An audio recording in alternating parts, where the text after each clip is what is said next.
समर्पण का भाव। एक बार एक महिला समुद्र के किनारे रेत पर टहल रही थी।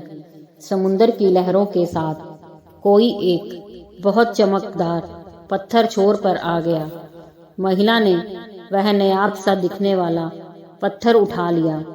वह पत्थर नहीं, असली हीरा था। महिला ने चुपचाप उसे अपने पर्स में रख लिया, लेकिन उसके हाव भाव पर बहुत फर्क नहीं पड़ा।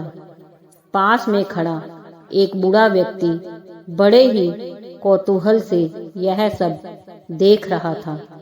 अचानक वह अपनी जगह से उठा और उस महिला की ओर बढ़ने लगा।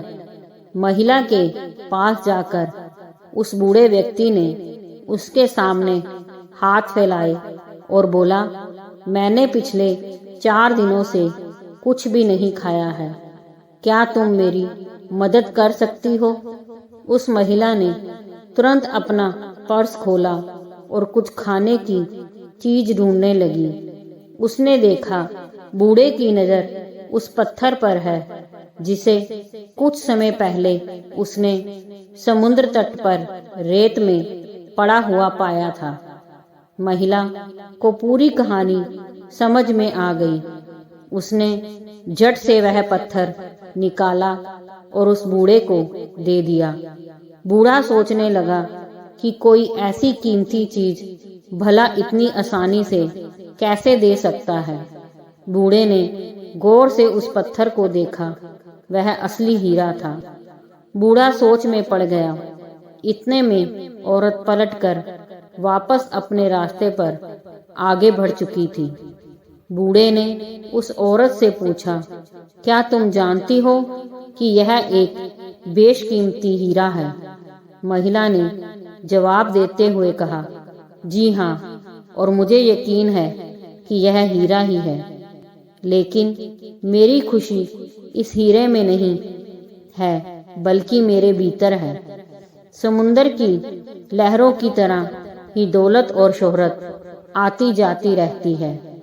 अगर अपनी खुशी इनसे जोड़ोगे तो कभी खुश नहीं रह सकते। बूढ़े व्यक्ति ने हीरा उस महिला को वापस कर दिया और कहा कि यह हीरा तुम रखो और मुझे इससे कई गुना ज्यादा कीमती वह समर्पण का भाव दे दो जिसकी वजह से तुमने इतनी आसानी से यह हीरा मुझे दे दिया। सारी उम्र हम अपने अहंकार को नहीं छोड़ पाते। हम व्यवहार में अनुभव करें तो पाएंगे कि दूसरों को बिना लोभ कुछ अर्पण भी नहीं कर पाते। भगवान को भी कुछ पाने की लालसा से ही प्रसाद चढ़ाते हैं। लालसा पूर्ण नहीं होती तो भगवान को भी बदल लेते हैं, जबकि भगवान तो एक ही है। समर्पण के बगैर परमात्मा की प्राप्ति असंभव है और समर्पण ही है जो भक्ति को अपने गंतव्य तक ले जाती है।